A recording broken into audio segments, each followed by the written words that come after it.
All right, we are live.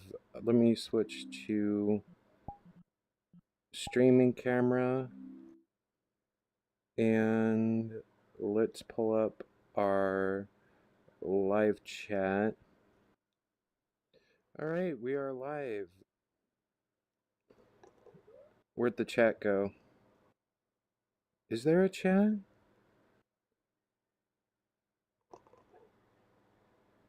Hold up. Let me switch my YouTube accounts real quick. Let me go to my.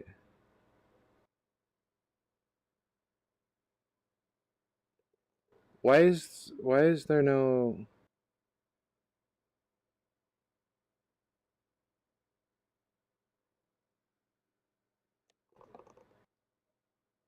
There's no live chat. Hang on.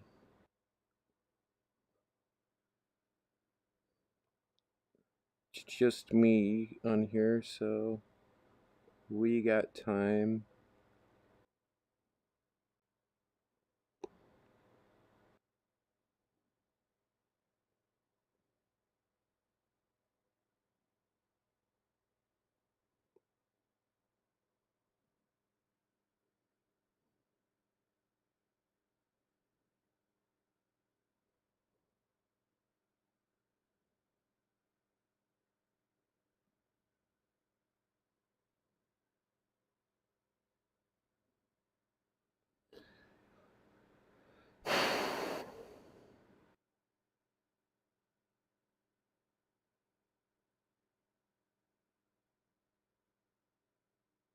Okay, we got live chat. Um,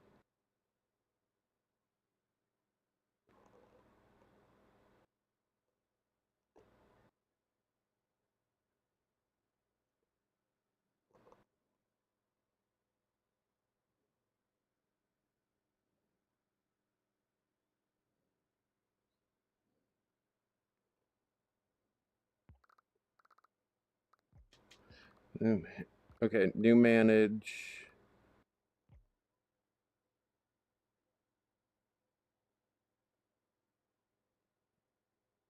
All right,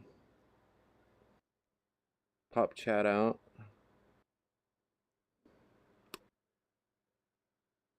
Let's check on our.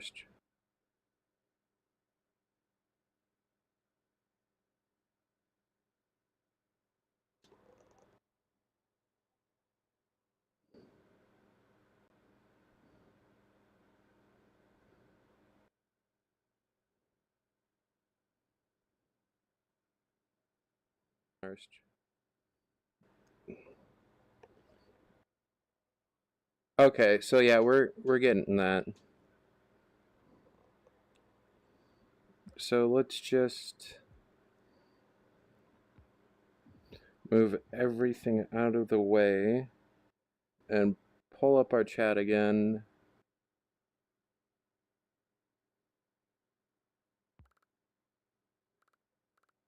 So sorry, live chat is currently unavailable.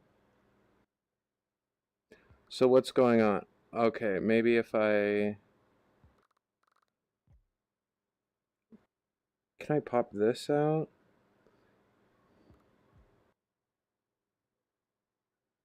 Let me go back to go live. Okay.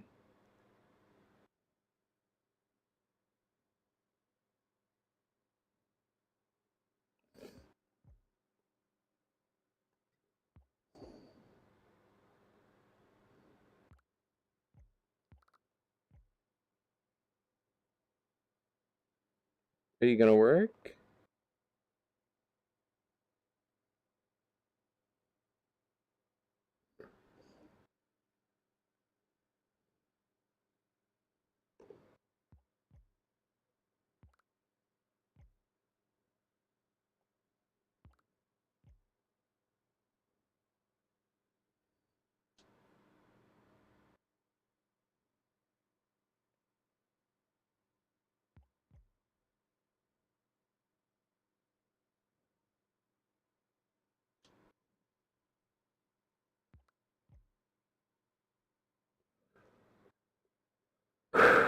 Where is.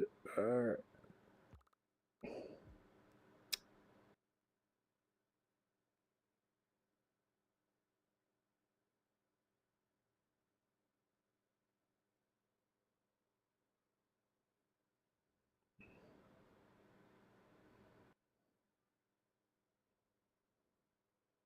Well, I guess the...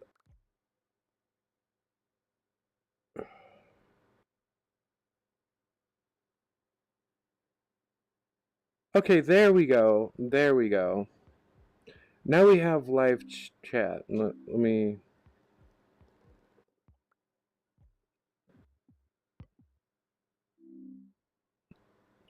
Alright, do we got everything? We have everything. Alright. So, now that I have everything settled, hello everyone. How is you? Nobody's watching, but if people watch this like after stream something, whatever you call it. Hi, how are you? Welcome welcome to my channel. It's a lot more easier if you have people watching, you know, but that's okay. Oh, we have one person watching. Either that's me.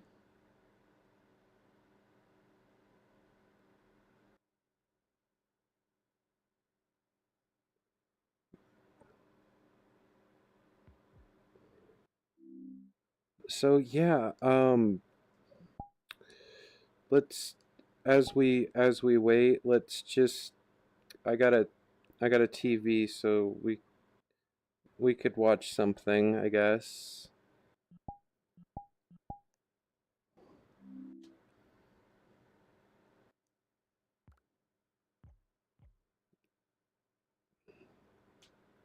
Or I could watch something, I guess.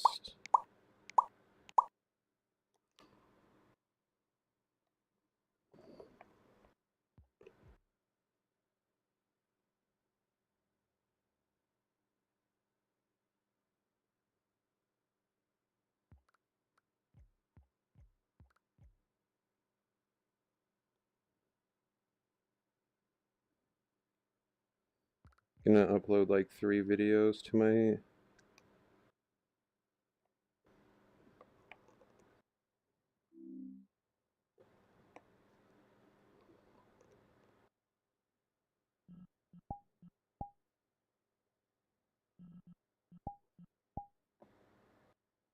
Alright, there's one. Fake pandas. I never thought we'd see the day.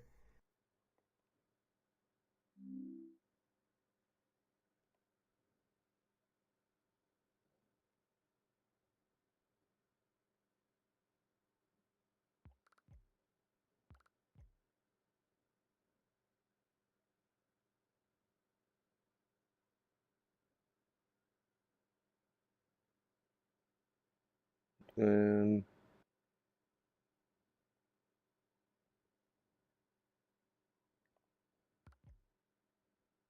2.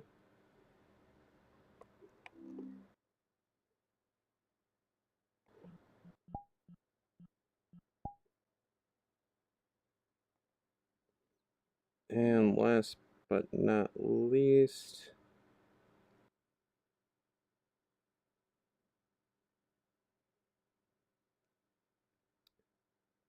3.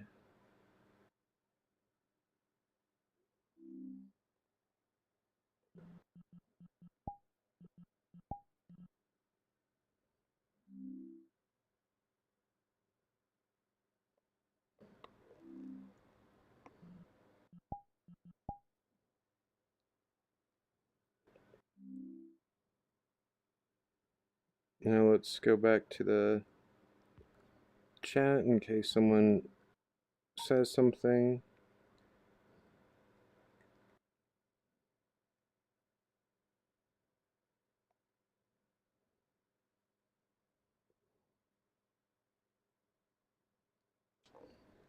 Oh, this guy's in the way. There we go, that's a good view. And what's crazy is it's not even the first time this has happened recently. So I imagine some of you have probably seen this floating around because the story's gained a lot of steam. There is a zoo in China that has painted some chow chows to look like pandas to try and give visitors the sense that there's pandas there even though it's just painted dogs.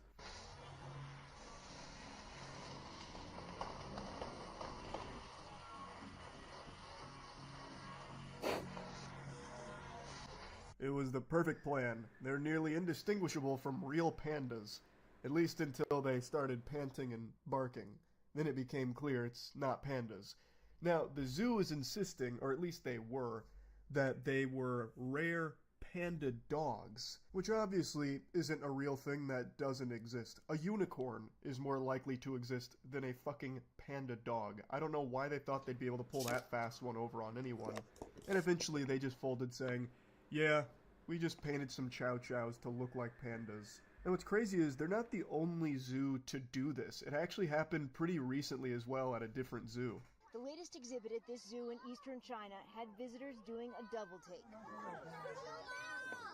These pandas are really chow chow puppies, advertised as panda dogs, and social media can't get enough of them. Look quickly, and there's a resemblance to the rare giant panda. Sort of. But some zoogoers in China aren't happy about what they call a deception. According to Chinese state media, the zoo said it dyed the dogs black and white because they didn't have any pandas. A worker insisted visitors are not being misled and that the fuzzy chow chows are accurately described as dogs. Not really, though. They're not panda dogs. They're chow chows that you've painted. That's like if I took a piece of my poop and colored it to look like a strawberry and then called it a strawberry. It doesn't make it a strawberry. Maybe it resembles one kind of, but it's still wrong to call it a strawberry. They are chow chows. They are not panda dogs. There's no such thing. It is misleading and a deception. That's why you did it, to try and fool people into thinking you have like some panda cubs, even though they're just puppies. It's so silly. And it's not really like a good excuse or a good justification that you don't have any pandas, so this was the next best thing. Just don't fucking pretend you have pandas. Just say like, hey, we don't have any here. You know, like, this is just a dishonest way of trying to have your cake and eat it too. You don't have pandas, but you're pretending you have something comparable with these panda dogs. It is a deception. That's the whole point of it. It's also just super scummy and shady to do this. A whole point of a zoo is supposed to be educational and for conservation. This, you have just taken domesticated animals and painted them to be something that they're not, and are trying to like parade them around like that. It's very weird. Now, a lot of people in both of these cases has pointed out that it's kind of cruel to do this to dogs, to dye their fur like that, because it's bad for them. The zoo defended themselves by saying people dye their hair all the time, thus dogs can, and it's fine.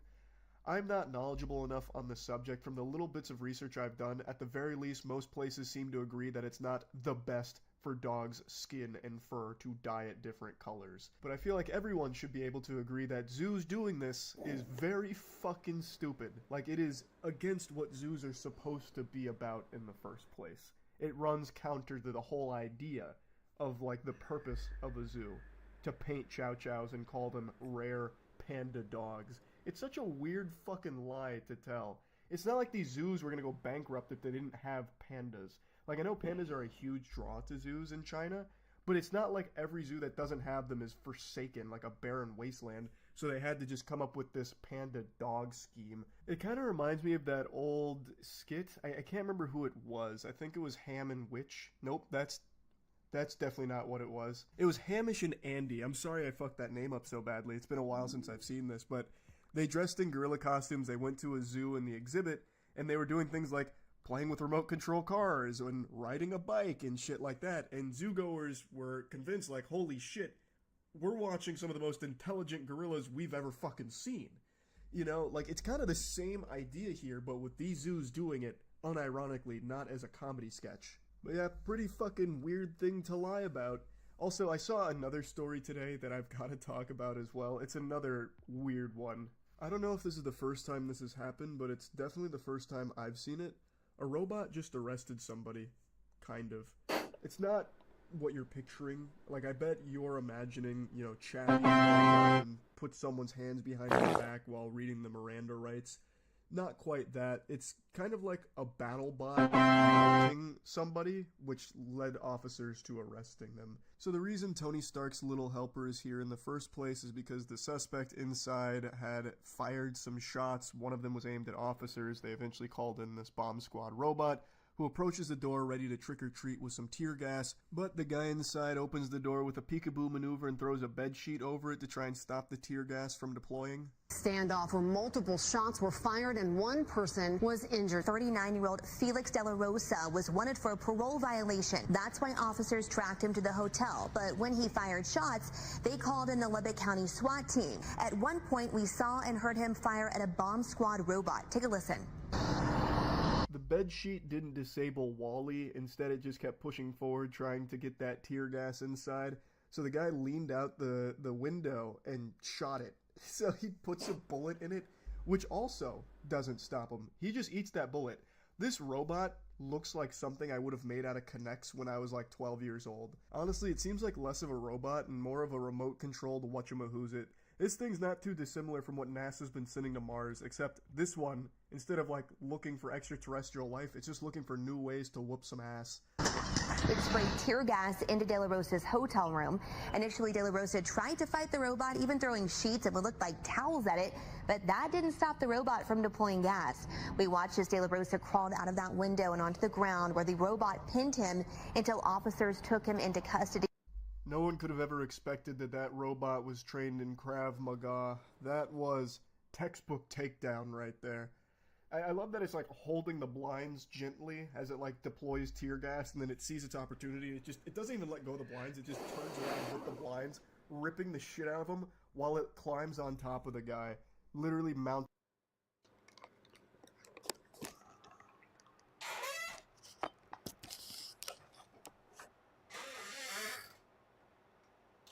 Gonna get some water in my system. Be back.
Alright, I got some hydration in me.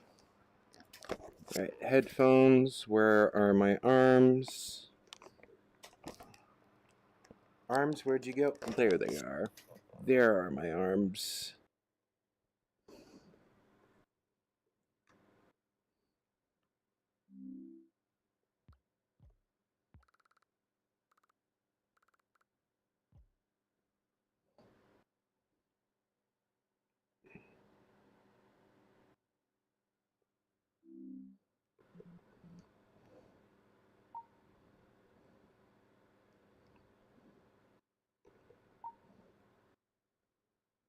Him like a World of Warcraft mount. In total, I think the standoff lasted something like 2 hours, and there were moments where he would come outside and like wave a Bible around before going back in.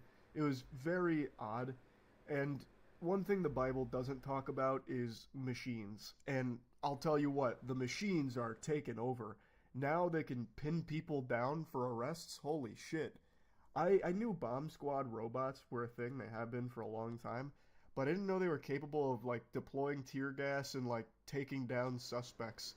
That is... We're getting into the deep future now. I don't think RoboCop's too far away. I don't know how common it is for bots to be used in situations like this, but I guess I'll just keep my eye on it to see if this happens more frequently in the next couple of years or not. Anyway, though, I just wanted to talk about these two stories I looked at earlier today. That's really about it. See ya. Oh yeah, already.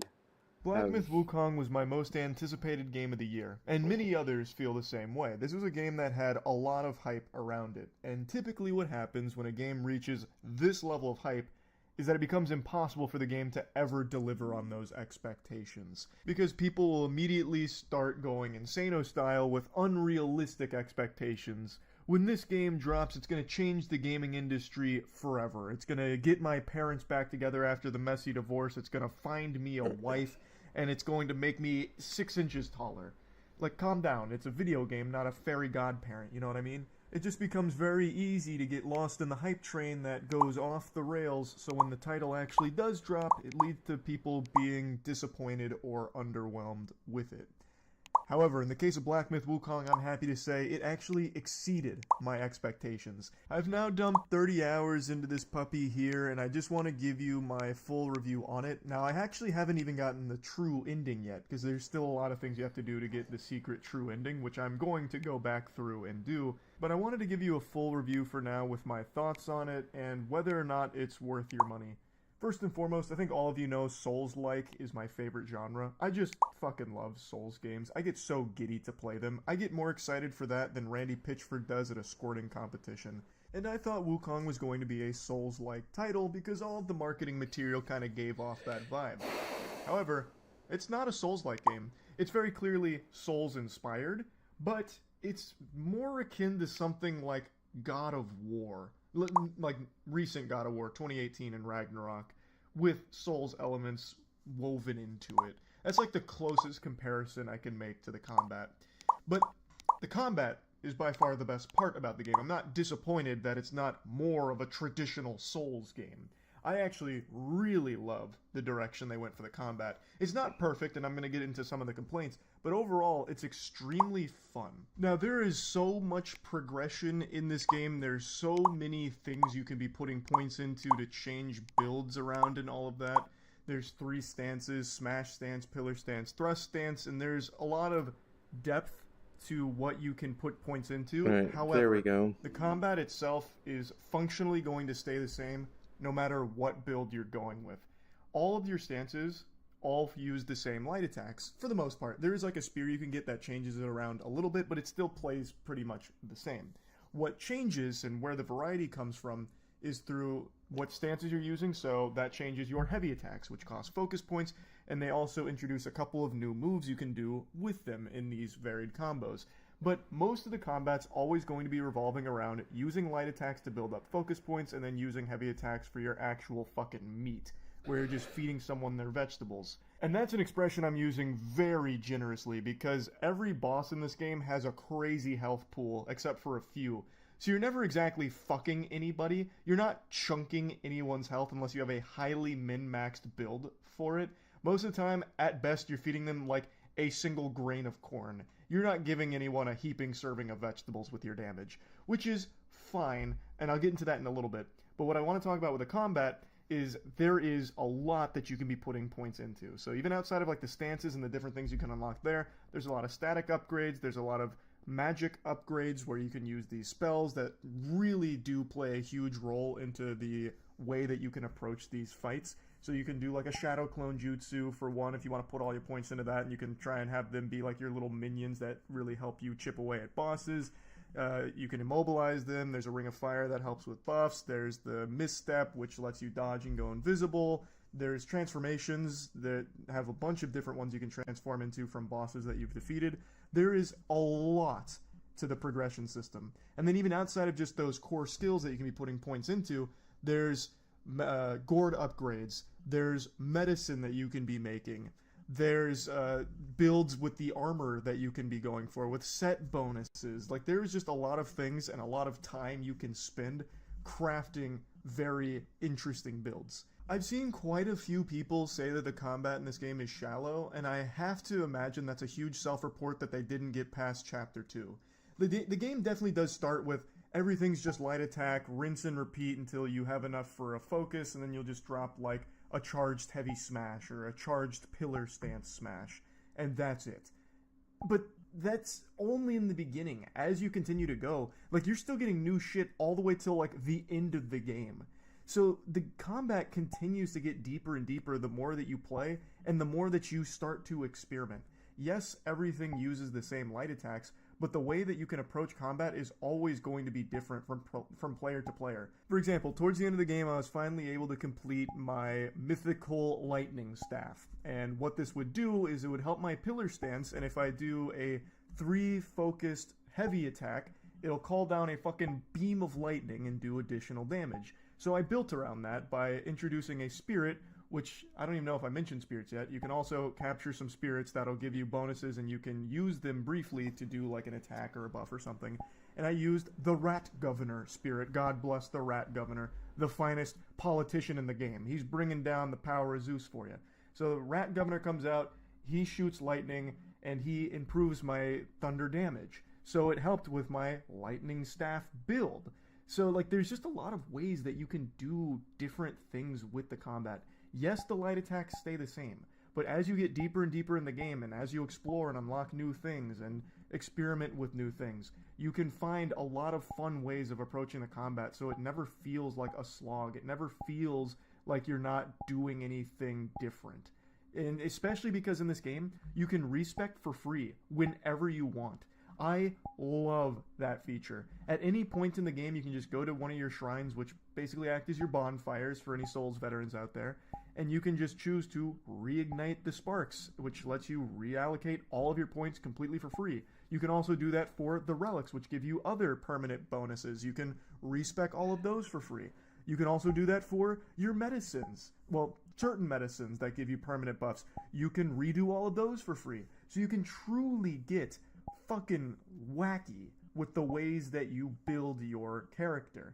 And I really appreciate that. I didn't feel like the combat was shallow at all. The only problem I had with the combat is the camera. Well, actually, there's two. The camera would oftentimes be your biggest enemy. Like, that camera sometimes just has a grudge against you. It wants to give you a fucking wet willy whenever it can. You'll be in the middle of a boss fight and the camera just starts doing this like it's a fucking scene out of Cloverfield. And then your camera will like sometimes just go straight into the ground. I had that happen a handful of times. Or even worse, the camera will get stuck in the boss's butt cheeks, because I guess some of the bosses just have gooch physics. So sometimes your camera will just get locked right on the boss's cheeks, and you'll just be staring down the pipe of their poop shooter there like you're giving them a colonoscopy. And then you can't see what moves are coming at you, and it makes it hard to dodge. That's usually reserved for big bosses, which there is a lot of in this game. So that was very frustrating when that happened. Finally just chipping away at a boss's endless health pool, bringing them to the brink, one pubic hair of health left, and then all of a sudden he kegels my camera. I can't see. He just hits me with the peekaboo and annihilates me. Definitely led to some moments of me just spitting, getting upset. And the other combat-related problem that I was having was some janky hitboxes. There are some bosses in this game, and they're the worst bosses in this game, where you're just hitting at toes. So you have like these skinny chicken-legged bosses, and you can't like hit their body, you have to hit their legs to drop them. And because of these tiny little noodle legs and these itsy-bitsy tootsies, you'll be swinging your light attacks at them, and sometimes it's just not hitting at all. All of your light attacks are missing, so you're not building up focus. When you do get lucky and start hitting them occasionally to build up focus, and you do your, heavy attack like you're doing smash stance, you'll sometimes just completely fucking whiff because it's so skinny, the hitbox is so tight, and there's a little bit of wonkiness to it that you just won't be doing any damage, which obviously doesn't feel good. And there's some bosses that have moves where the hitbox doesn't actually match the visuals. So this was actually a problem with the Yellow Wind Sage, which I know a lot of players were banging their head against the wall against. That's like the first actually challenging boss in the game. And what happens is there's a couple moves where the Wind Sage will throw out a long-ranged attack, and you're seeing it coming the whole way, and you'll dodge it, but the hitbox actually is a little ahead of the projectile. So when you're ready to dodge it and you go for it, you'll sometimes just get hit because you can't time it right because the hitbox is actually ahead of it. And the Yellow Wind Sage also has a really frustrating design where some of the challenge with the boss is that he goes outside of a sand tornado and just starts spamming moves that you can't see coming. And every boss in the game always can skate across the whole arena to hit you with an attack chain. So if he's starting those attacks outside the tornado, you can't really see when it's coming, and you just have to be like split-second reaction to. Which, for your boy, wasn't a huge problem. I got him in 4 tries. But for a couple of friends of mine, they weren't so lucky. Maybe skill issue, maybe not. But the hitboxes are definitely wonky with some bosses. Another notable example is the 100-Eyed Taoist. That's towards the end of the game. Well, over halfway through the game, there's a boss that is giant spider body, giant like fucking centaur guy. Looks like something out of the Harry Potter Cursed Forest or whatever that had all those unicorns and shit. And this dude comes out, and you want to get to like the side of him. Oh, it's a centipede body, not a spider body. Excuse me, I didn't mean to offend any spiders out there. But you want to get to like the side of his body so you can start wailing on his legs and not get punished up front. But you can't really run around the side of him because his hitbox is so fucking robust. Like the girth is so crazy that you can't actually run around the side in time because he's tracking you and you can't get around that hitbox fast enough. Sometimes you get lucky and squeeze through it when he throws out an attack, but if you want to actually try and like get behind him, you can't do that super well because the hitbox extends too far.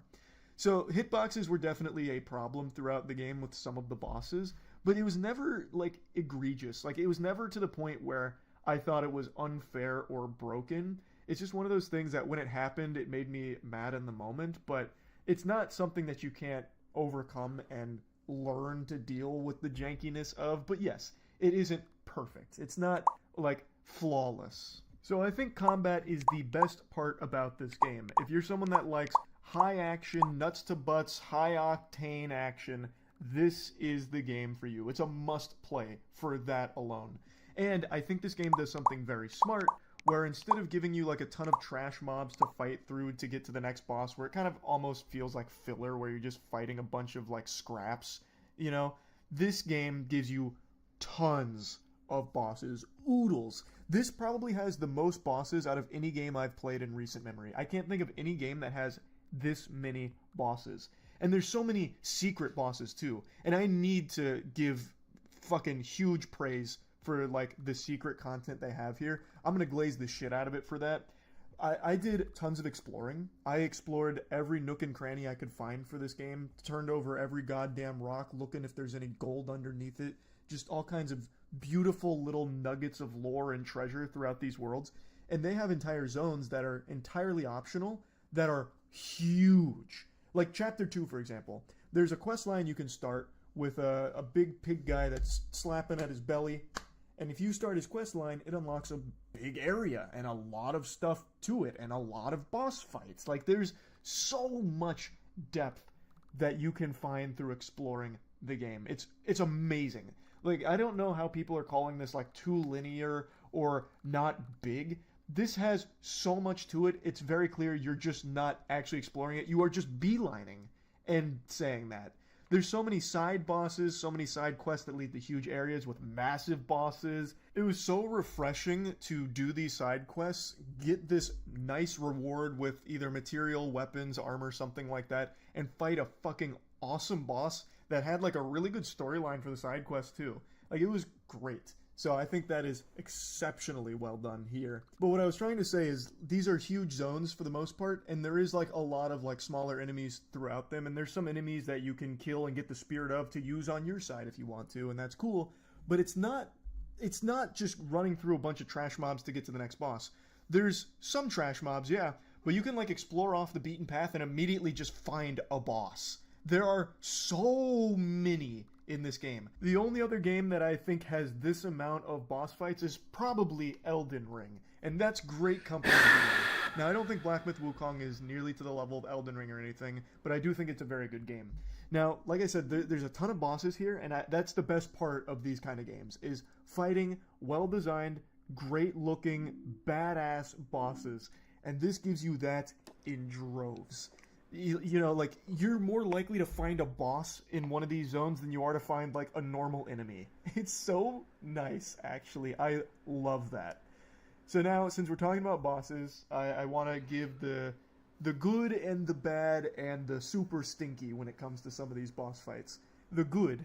The bosses are really fucking cool. I love the visuals in this game. I think the design is incredible. Obviously, the game is graphically beautiful. It is a stunning looking game, and the bosses are such a treat to look at. And it feels really rewarding when you just happen to find one or you finish a side quest line for one and get rewarded with a really cinematic, like. What is the worst hotel in Tampa? A question that's plagued the mind of scholars for years, and it's a question I desperately wanted an answer to. And the only way to find that answer is to get my hands dirty. So I conducted an investigation. The hotel that we found is the lowest ranked in all of Tampa, and it's also the cheapest. At least when it comes to a whole stay. It's $50 for an entire stay. There are some cheaper options, but they're pay by the hour. So you can find some for like 10 to 15 an hour, but the cheapest overall stay is this one. Now, almost all of the reviews talk about blood being all over the sheets and walls, as well as a huge problem with bed bugs. So I wasn't going to risk taking bed bugs home or anything. I decided I wasn't going to take any chances. I was going to play it safe, so I dressed it's getting for close a to my bedtime, apocalypse. so I'm I looked gonna like an stop the NPC stream. out of Fallout.